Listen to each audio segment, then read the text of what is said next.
querido Catequizando, tudo bem com vocês? Hoje vamos iniciar mais um encontro e hoje nós vamos aprender um pouquinho sobre a celebração da Santa Missa. Como que ela é organizada, algumas curiosidades que a gente talvez não saiba e por isso a gente não ama tanto, né?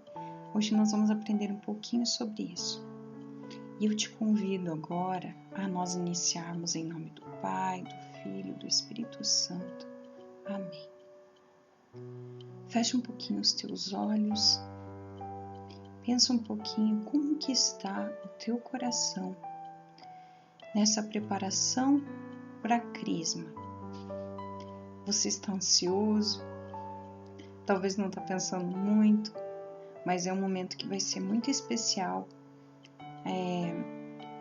A confirmação de que somos cristãos, a confirmação de que desejamos ser católicos, de que desejamos continuar no caminho de Jesus.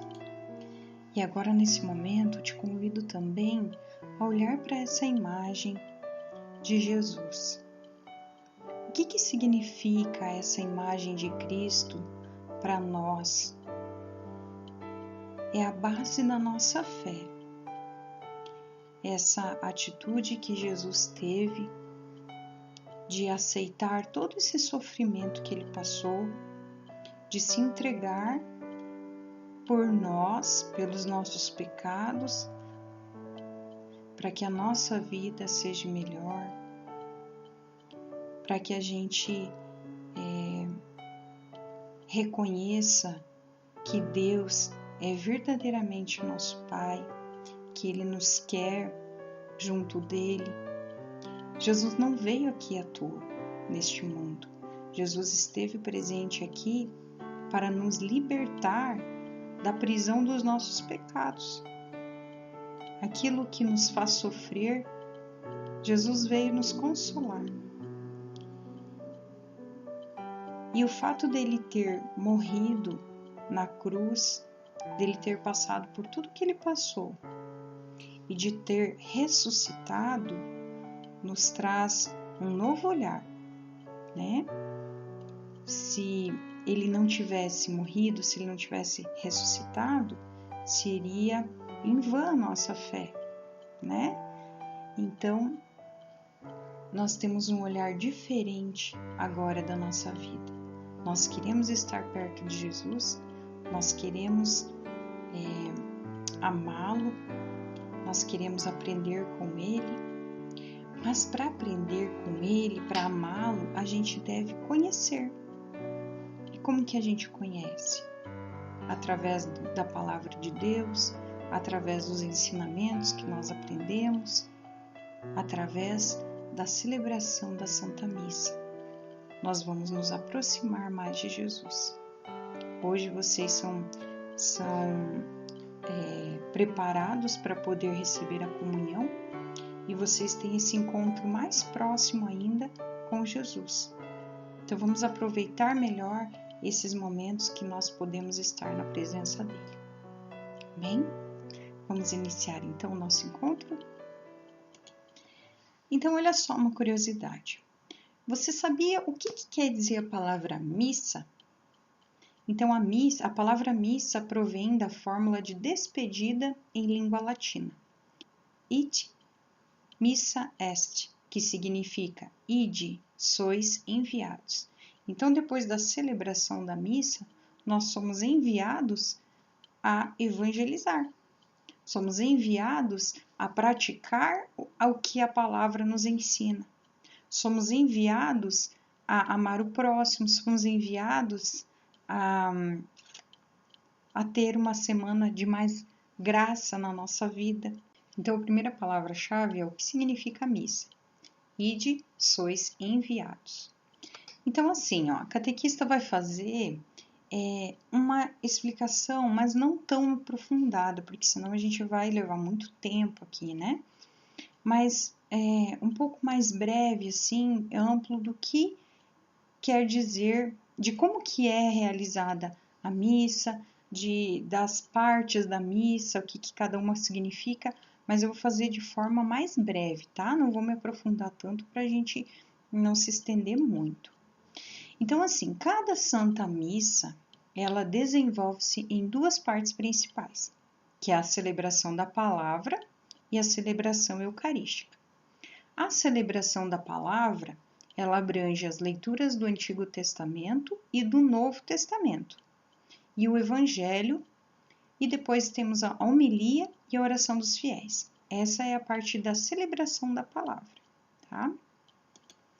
Já na celebração eucarística, é apresentado o pão e o vinho, que vão ser consagrados e oferecidos aos fiéis em comunhão. Então, na missa são consagrados pão e vinho, isto é, são convertidos em corpo e sangue de Cristo.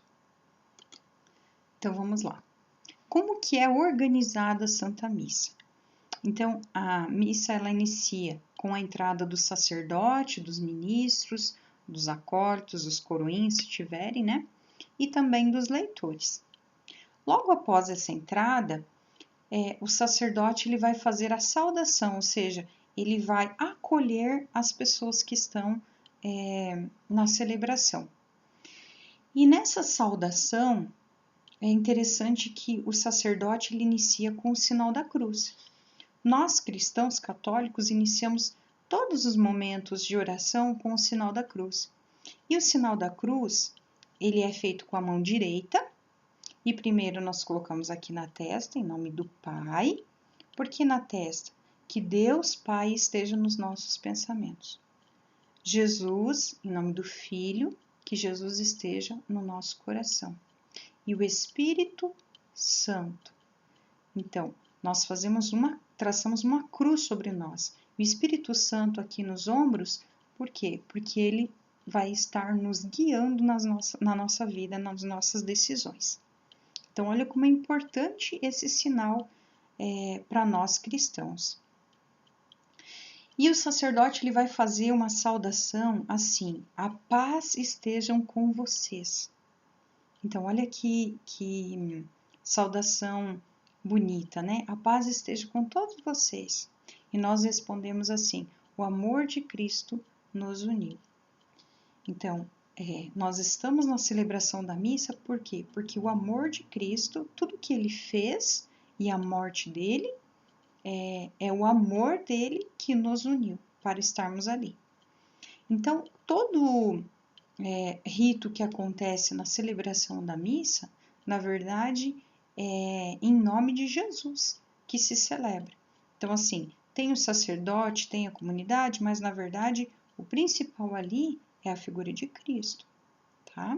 Ele é a principal razão de tudo isso estar acontecendo. Logo após essa saudação que o sacerdote faz e esse início, né, com o sinal da cruz, nós vamos ter o ato penitencial. Esse ato penitencial é onde nós confessamos os nossos pecados a Deus, os pecados do dia a dia, os pecados mais leves, né? E quando nós fazemos essa confissão a Deus desses nossos pecados, imaginem assim, ó, que todos nós temos um canal de graça, um cano, imagina um cano, sabe aquele cano de PVC que leva água? Então, imaginem assim, esse canal com Deus, lá na celebração, tá?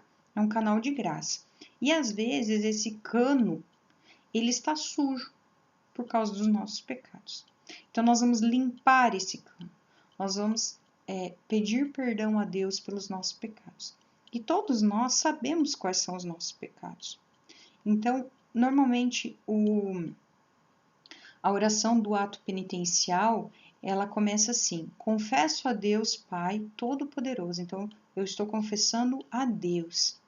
E a vós, irmãos e irmãs. Então, toda a comunidade também, que pequei muitas vezes por pensamentos e por palavras.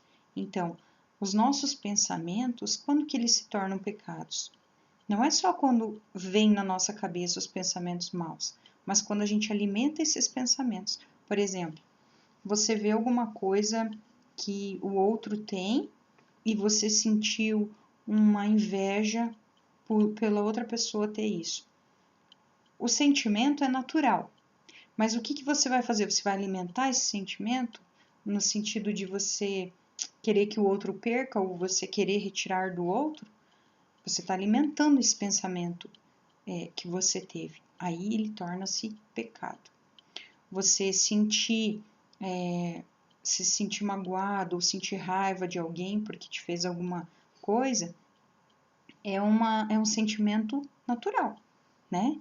Humano, digamos assim. Mas a partir do momento que você sente isso, o que você faz? Você vai alimentar esse sentimento? Vai levar isso para frente? Ou você vai tentar pensar em outra coisa? Ou então vai se voltar para Deus e falar: Senhor, eu não quero sentir isso, eu não quero pensar isso. O que eu vou fazer a partir de agora? Entendeu? Então, nós vamos fazer essa ligação com Deus. Nós vamos pedir perdão pelos nossos pecados, pelas nossas atitudes do dia a dia, né? E nós vamos fazer essa ligação com Deus para que o canal da graça chegue até nós, tá?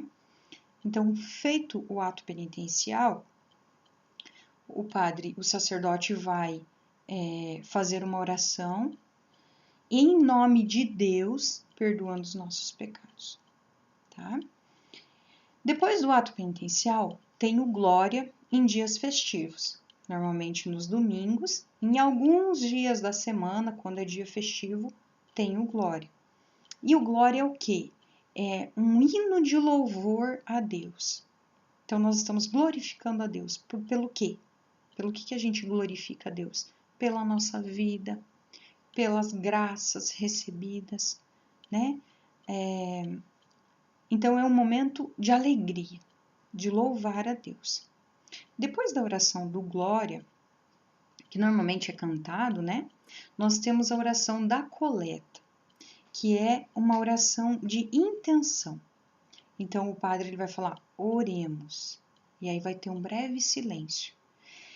Nesse momento, é o momento de você colocar a tua intenção. Por que você está naquela celebração ali na missa? Naquele momento. Qual a tua intenção? É para agradecer? É para pedir? É nesse momento que você vai fazer a tua intenção. Então, o padre vai fazer uma oração, que é uma oração dirigida a Deus, como forma de pedido, né? De intenção, de colocação. E aí, depois, vai ter as leituras. Então, tem a primeira leitura, que sempre é do Antigo Testamento. Depois tem o Salmo. Aí, depois vem a segunda leitura, que é do Novo Testamento. Em dias de semana, normalmente não tem a segunda leitura. Tem só a primeira leitura e o Salmo, e logo depois vem o Evangelho. Mas nos domingos, nós temos a primeira leitura, o Salmo, aí a segunda leitura, e depois vem a aclamação do Evangelho. Essa aclamação, ela também é um louvor, aleluia, né? Nós cantamos normalmente aleluia, porque é um louvor à palavra de Deus, a aclamação do Evangelho, é a palavra de Jesus, o Evangelho, né? Então, essas três leituras, na verdade, essas quatro leituras, porque o Salmo também inclui, elas sempre têm uma ligação. Se você observar, uma está digamos assim, uma está reafirmando o que a outra diz, tá?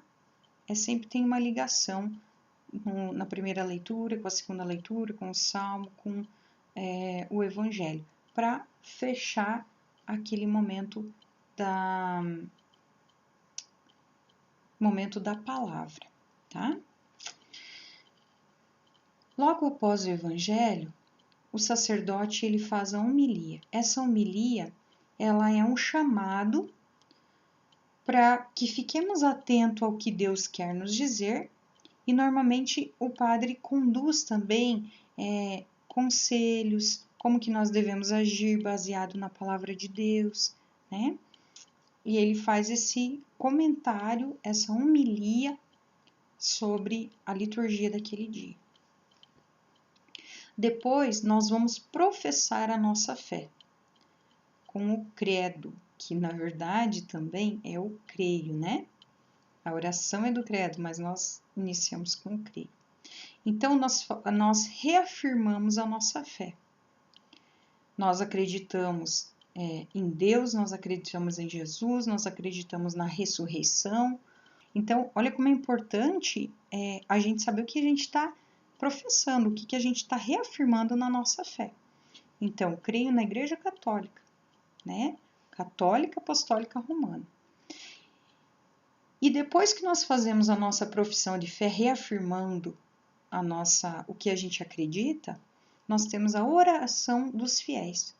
E nessa oração dos fiéis é colocada intenção pelas famílias, pela igreja, pelos jovens. É uma oração, assim, digamos que pelo mundo todo, só que dividido em algumas partes. Dependendo do que está se vivendo, que nem na época da campanha da fraternidade, é feito oração, pedidos a respeito do tema que é da campanha, né, voltado um pouquinho para a campanha.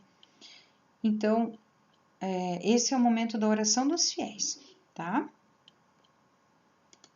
Então, aqui a gente fecha a primeira parte da celebração da missa, que é a celebração da palavra, tá? Então, agora nós vamos para a segunda parte da celebração, que é a celebração eucarística.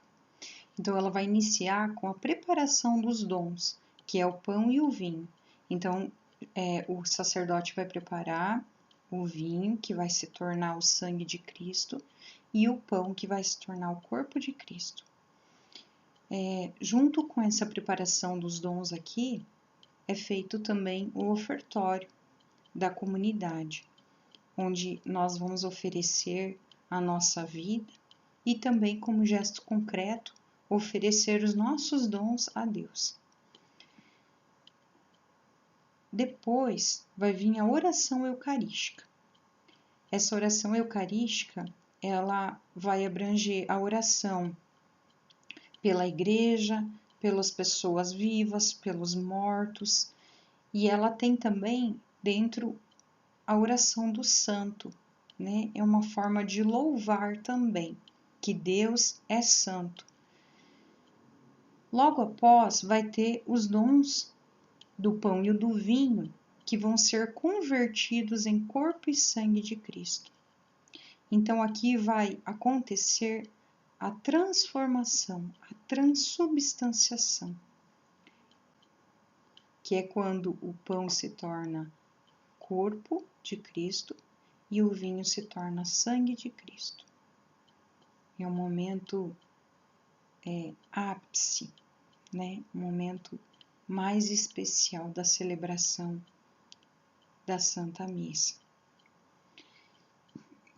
E quando termina essas orações aqui, a oração eucarística, ela termina com a seguinte doxologia, que é uma oração assim: por Cristo, com Cristo e em Cristo.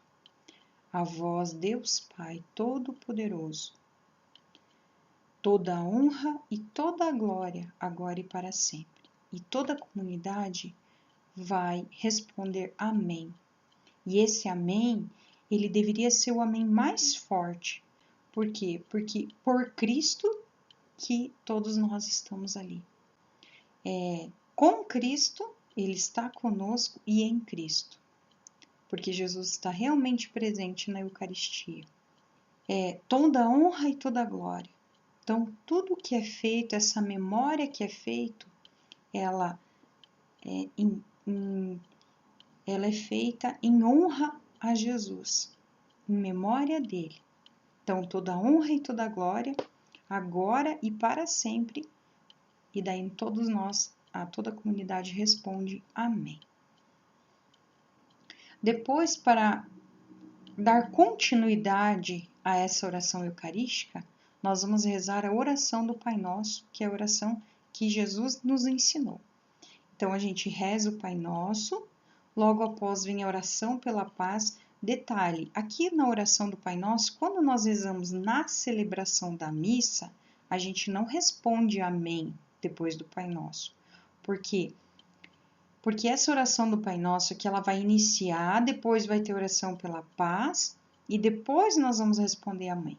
Então é depois que vai terminar. Então na celebração da missa a gente reza o Pai Nosso, nesse momento aqui não responde o amém, tá? Depois vai ter a oração pela paz no mundo. Depois vai ter o Agnus Dei, que é o Cordeiro de Deus. Depois nós vamos falar um pouquinho sobre isso. E então, o sacerdote vai nos convidar para esse banquete, para essa festa, na verdade, né? E quando o sacerdote levanta a Eucaristia, ele fala assim: Eis o Cordeiro de Deus. Então, esse é Jesus, o Cordeiro de Deus. O que ele faz? Tira todo o pecado do mundo. É por isso que ele morreu por nós, para tirar o pecado do mundo. E o que nós respondemos? Senhor, eu não sou digno de que entreis em minha morada, mas dizei uma palavra e serei salvo. E então você abre o teu coração para receber Jesus. E você vai ao encontro de Jesus na Santa Comunhão. Você vai receber Jesus em corpo presente na Eucaristia. Logo após a comunhão, nós temos uma oração pós-comunhão. Essa oração nada mais é do que uma ação de graças por tudo que Deus faz na nossa vida. Digamos assim, estamos fechando com chave de ouro. Louvor a Deus. E depois que é feito essa oração pós-comunhão, o sacerdote vai dar a bênção final. Muitas pessoas, às vezes, por causa de horário, né? Porque às vezes não aguentam ficar todo o tempo da missa, acabam saindo rapidinho e acabam não recebendo essa bênção final. E a missa, ela inicia com o sinal da cruz, né? E ela termina com o sinal da cruz. Então, nós devemos sempre esperar essa bênção aqui do sacerdote. E quando ele vai dar a bênção final, ele também fala uma mensagem de envio, né? Ide em paz e que o Senhor te acompanhe. Então, olha que momento que nós temos na celebração da missa. Porque o sacerdote fala, mas ele fala em nome de quem? De Jesus. Ide em paz e que o Senhor te acompanhe. E nós respondemos, graças a Deus, né? E assim a gente sai mais feliz do que a gente chegou, porque a gente teve um encontro com Deus. Então, essa é como que é organizada a celebração da Santa Missa, tá? Então, aqui, só para ficar mais fixado, o que é a transubstanciação? É quando o pão e o vinho são mudados no corpo e no sangue de Cristo, mediante a ação de quem? Do Espírito Santo, tá? Então, não é mágica, não é magia. É o Espírito Santo que, através do sacerdote, consagrando o pão e o vinho, vão se tornar o sangue e o corpo de Cristo, tá? Então, através das palavras da consagração, Jesus Cristo está realmente presente, ainda que de forma invisível, porque nós não conseguimos observar a olho nu, né? Então, ainda que de forma invisível e oculta naquilo que parece ser pão e vinho. Mas acredite, Jesus está realmente presente na Eucaristia. A segunda palavra-chave, vocês vão colocar o que significa a transubstanciação, que o catequista falou, tá? E olha só, já teve vários milagres eucarísticos, e aqui a catequista citou apenas alguns, tá? Mas um desses milagres aqui, preservados até os dias atuais, que aconteceu em Lanciano, na Itália, no século VIII, nos anos 700, aonde um mosteiro onde viviam os monges. Um desses monges duvidava da presença de Jesus na Eucaristia.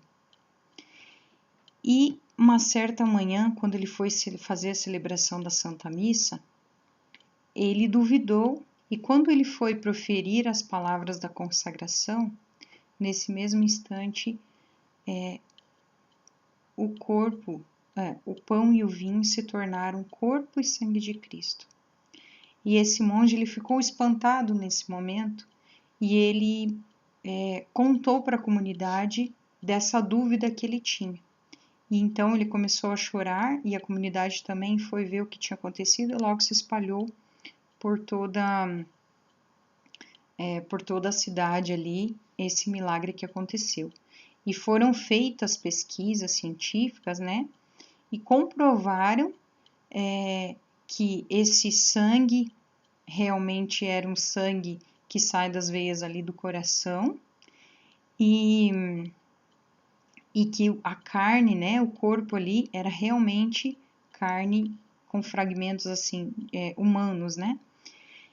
Então esse é um dos milagres eucarísticos que vale a pena até você ir pesquisar depois, né? Porque aqui a catequista não vai ter tempo de contar tudo, mas pesquisa depois sobre esse milagre eucarístico de Lanciano. É muito lindo, é muito interessante para nós católicos aprendermos.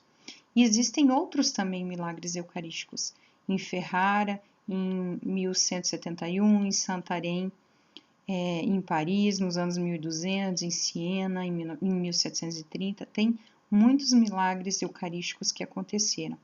Em alguns desses, as hóstias consagradas, elas sangravam, em outros, elas se transformavam em carne humana e a aparência do vinho em sangue.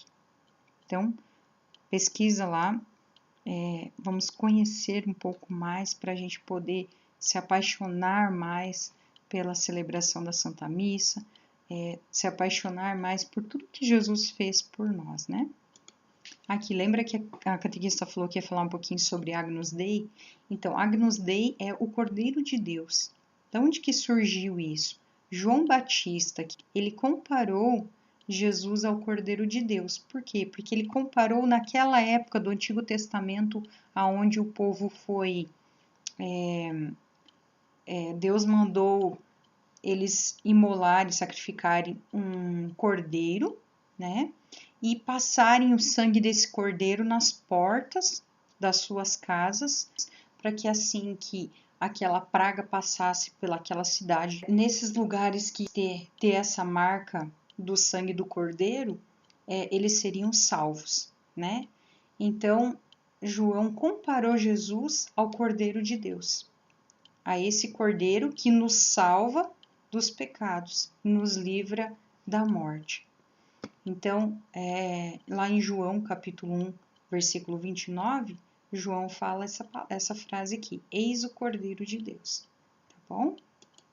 Então, lá em Coríntios, capítulo 11, 1 Coríntios, capítulo 11, versículo 26, Paulo nos lembra que, na verdade, todas as vezes que comerdes deste pão e beberdes deste cálice, anunciareis a morte do Senhor, até que ele venha. Olha uma outra curiosidade, vocês sabem o que é a palavra sacrário? Sacrário é onde que é o lugar precioso e distinto para a conservação do Santíssimo. É onde Cristo permanece na espécie de pão.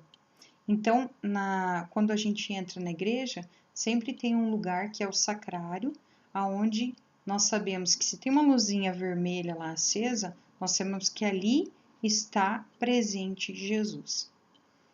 E olha só, quando a gente entra na igreja, nós vamos fazer uma genuflexão e nós vamos olhar para onde? Nós vamos olhar para o sacrário, porque Jesus está presente lá. Mas no momento da missa, aonde que deve estar o nosso olhar? No altar.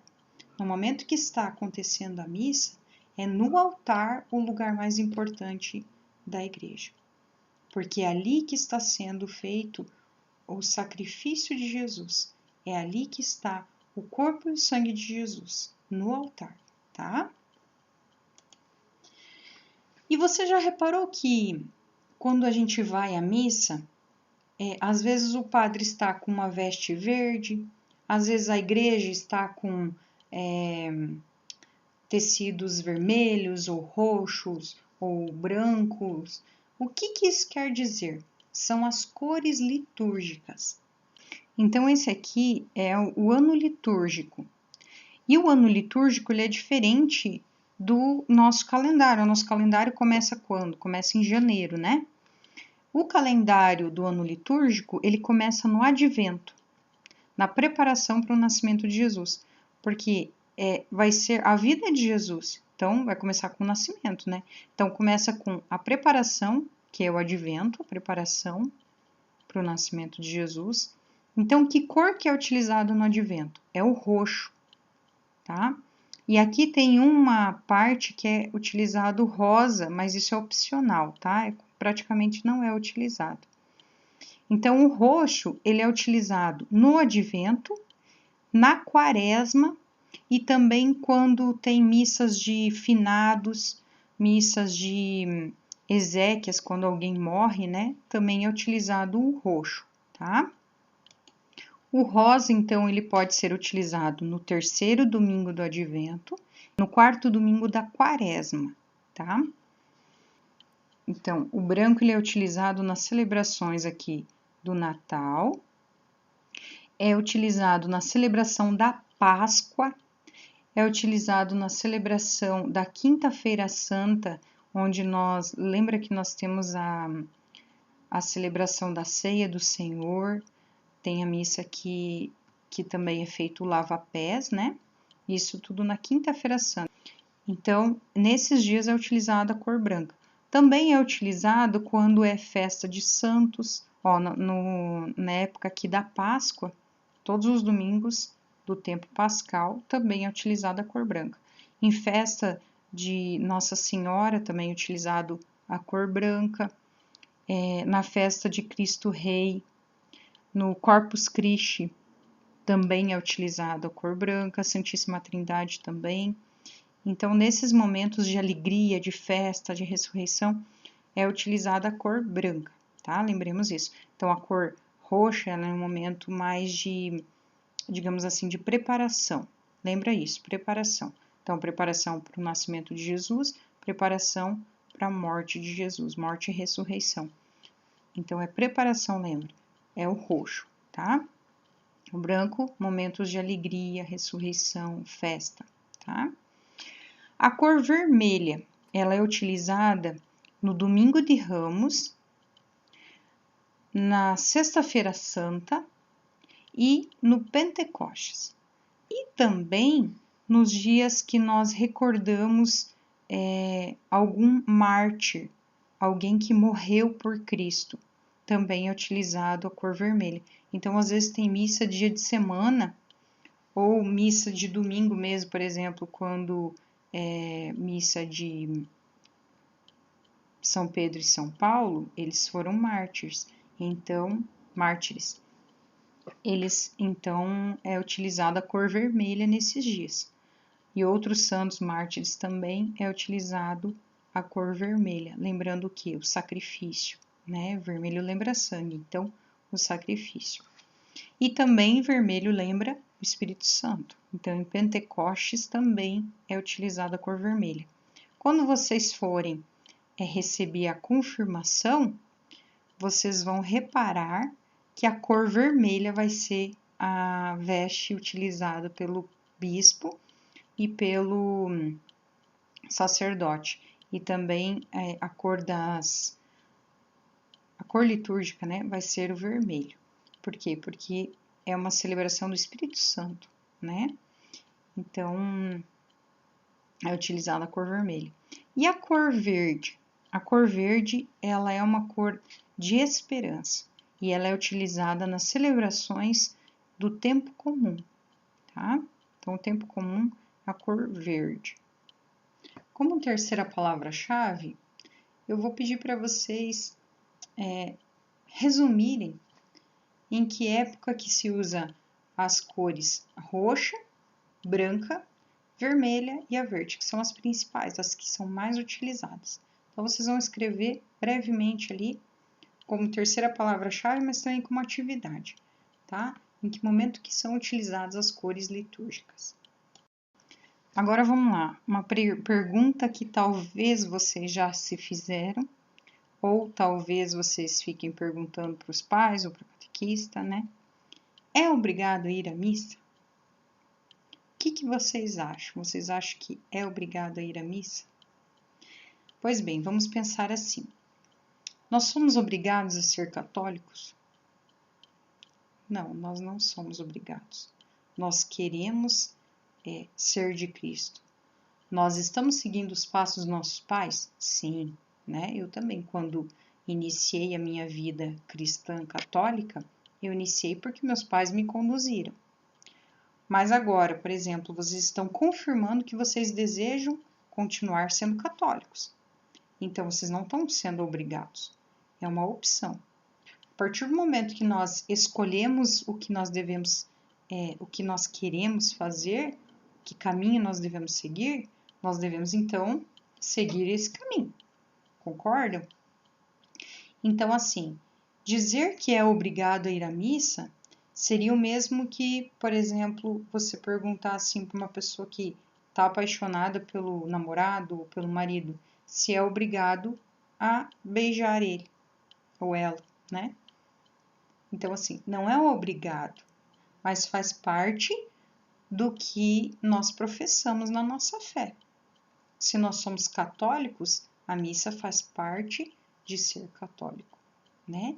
E é uma festa, é um convite que Deus nos faz e nós devemos reservar o domingo, porque é o domingo, porque Jesus ressuscitou no domingo. Nós devemos reservar esse momento para estarmos com Deus.